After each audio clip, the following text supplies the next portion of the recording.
আপনার সম্বন্ধে রমজান ভাই ঠিকানা দিয়ে বললো যে আপনার ছেলে প্রতিবন্ধী, এই জায়গাতে আসার জন্য চেষ্টা করলাম যে আমি চলে যাচ্ছি জায়গাতে, চেষ্টা করলাম যে ঈদের, যেহেতু ঈদ পরবর্তী, ঈদের পর আমি ঈদের আগে কার্যক্রম গুলো করছি, আছে তাদেরকে নিয়ে কাজ করছি।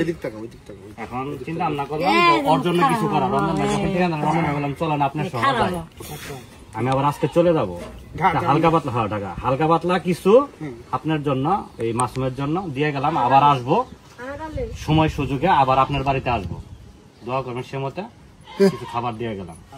মাসুমকে দেখভাল করবেন, এটা হচ্ছে আপনার একটা মনে করেন পুণ্যের কাজ, ঠিক আছে? দায়িত্ব আছে, দায়িত্ব আছে। তারপরেও ওরে যে ধরে রাখছো, করতেছো, লালন পালন করতেছো নাকি, এটা একটা পুণ্যের কাজ। আল্লাহ এর জন্য করে সন্তুষ্টি হয়, তোমাকে জান্নাতে দিয়ে দেবো ইনশাআল্লাহ। ইনশাআল্লাহ ইনশাআল্লাহ, বুঝছো? আমরা আমাদের জন্য দোয়া করবেন, আপনার ছেলের জন্য আমরা যেন আসতে পারি, আমরা তো দোয়া করবো, আসতে পারি আমরা। আমার একটা সংগঠন দুরন্ত ইসলামপুর, দুরন্ত ইসলামপুর থেকে আসবো।